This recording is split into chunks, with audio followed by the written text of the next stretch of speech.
réaliser ce magnifique coussin boho qui est un ensemble avec le plaid que je vous ai proposé il y a quelques semaines sur ma chaîne. Vous pouvez retrouver donc le tutoriel directement dans la description de cette vidéo ainsi que les fiches PDF du plaid et du coussin. J'ai réalisé ces deux magnifiques ouvrages avec la Naya de chez Loupation. Pour réaliser un coussin, j'ai donc utilisé 4 pelotes. N'hésitez pas à me dire en commentaire quelles sont les prochaines vidéos que vous souhaitez que je fasse sur ma chaîne et bien sûr à me suivre sur mes différents réseaux sociaux, Instagram, Facebook, TikTok ou encore sur mon site internet où vous pouvez retrouver l'intégralité de mes tutoriels en version PDF. Je vais donc utiliser la Naya de chez Loupation, la couleur écrue, ainsi qu'un crochet taille numéro 8. J'ai utilisé 4 pelotes, donc ce sont des pelotes de 100 grammes, 65 mètres, 100% acrylique, certifiées Ecotech et qui se travaillent normalement donc avec des aiguilles taille 6 à 8. Je vais également utiliser un petit coussin 40 cm sur 40, le tout sur la boutique de chez Loupation. Le lien est directement disponible dans la description de cette vidéo. Je vais également utiliser mes nouveaux petits marqueurs, toujours de chez Loupation, pour venir réaliser mes petites coutures sur le côté. On aura également besoin de 2 boutons de 30 mm et optionnel, je vais utiliser une petite étiquette fait main. On va commencer par réaliser le carré granny qui va constituer la base de notre petite housse et pour ça je vous renvoie directement dans le petit i en haut à droite ou dans la vidéo pour réaliser le plaid boho chic où je vous montre en pas à pas comment réaliser ce magnifique carré granny. Une fois qu'on a fait notre carré, on va venir se repositionner au niveau d'un angle. Donc, chacun de nos angles est constitué de 2 mailles en l'air. Une fois qu'on est positionné dans l'angle, on va venir piquer dans les 2 brins de la deuxième maille en l'air. On va piquer au niveau des 2 brins, comme ceci, et on va rattacher donc notre fil.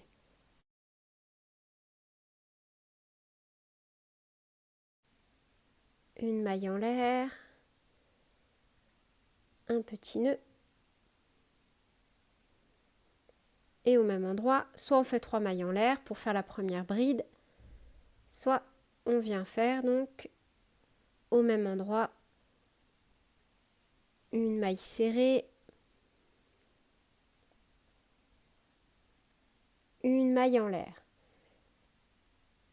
un jeté, et à chaque fois dans chaque maille qui se présente à nous, on va venir faire une bride sur tout ce côté et on va s'arrêter au niveau de l'angle suivant. Donc pareil, on a une maille en l'air, 2 mailles en l'air, on viendra travailler que la première maille en l'air et on ne fait que des brides en piquant toujours dans les 2 brins.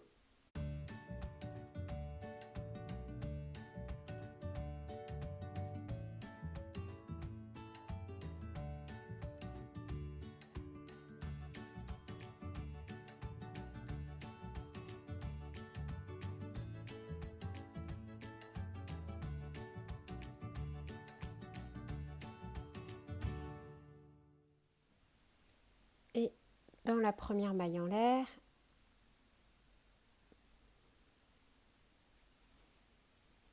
et 20. Donc, normalement, si on a fait le même carré, on doit tous avoir 20 brides. On va repartir sur un rang numéro 2 en faisant exactement la même chose. Donc on tourne directement.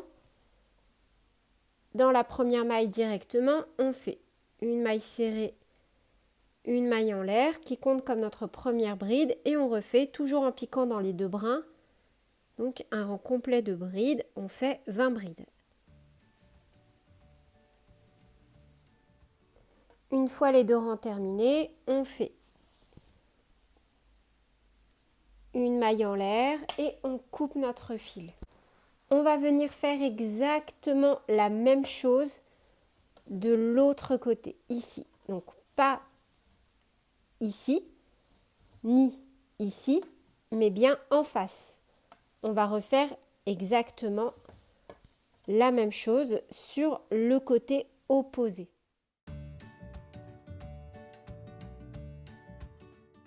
On va maintenant passer à la réalisation de la partie haute puis de la partie basse de notre housse.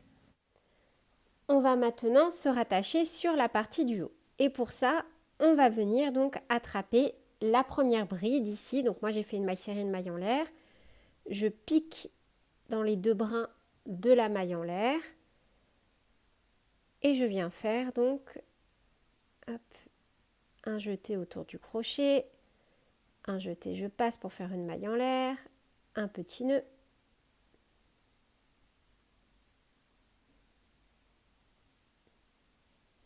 comme ceci.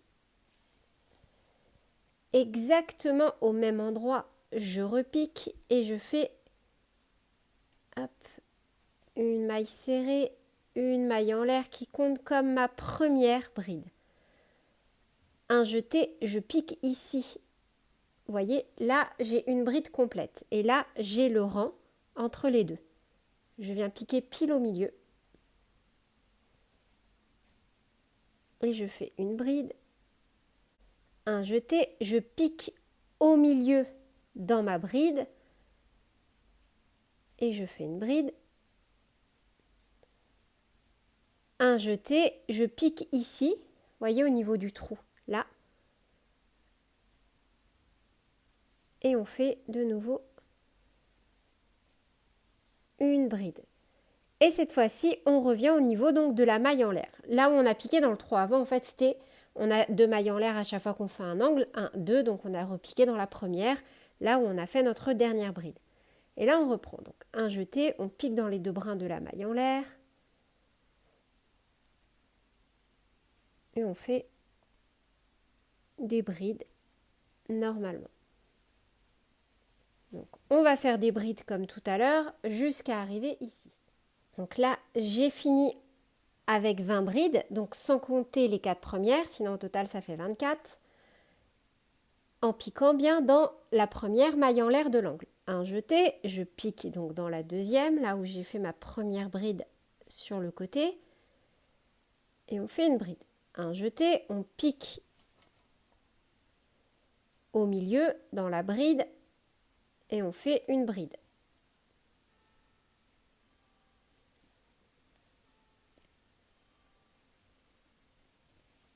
Un jeté, on pique au milieu,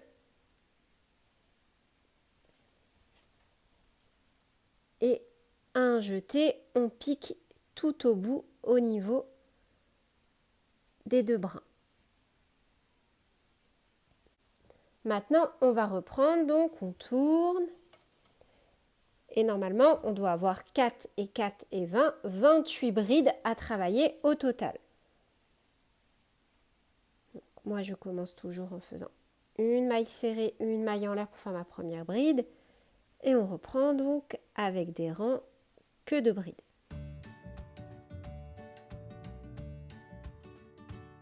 On va réaliser au total 11 rangs pour avoir 28 cm en plus, soit 57 cm environ. On va se positionner endroit sur endroit et plier notre ouvrage. Alors, on va compter 2 rangs et on va venir plier à ce niveau-là. Donc, vous voyez, 1, 2, on prend notre ouvrage et on le plie comme ça. En fait, on va pouvoir venir coudre sur les côtés pour venir former la première partie du dos de la housse. Donc j'ai utilisé mes petits marqueurs pour venir baliser la zone et avec du coup une aiguille à laine, on va venir simplement coudre comme ceci nos parties pour les unir. Alors si vous le souhaitez, vous pouvez très bien faire des mailles coulées. En revanche, si vous faites des mailles coulées, faites attention à ne pas serrer et à rester très souple.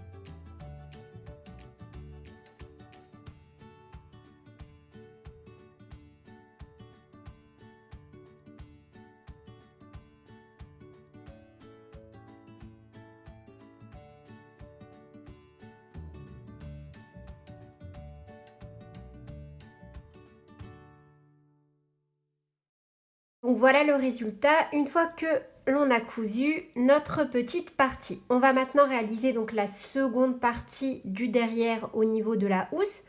Et pour ça, c'est super facile. On va répéter exactement ce que l'on vient de faire, donc au niveau de rattacher notre fil et monter des rangs de 28 brides. Sauf que pour la partie du coup numéro 2 du dos, on ne va pas faire 11 rangs, mais 13 rangs. Et de nouveau, on se positionnera donc au niveau de l'intérieur et on viendra faire donc notre petite couture. Une fois nos coutures terminées, on peut venir donc fixer nos petits boutons à l'arrière, donc au niveau du dernier rang. Moi, je vais venir fixer mes petits boutons comme ceci. Voilà, pas besoin de faire de boutonnière, ça va très bien passer entre les brides.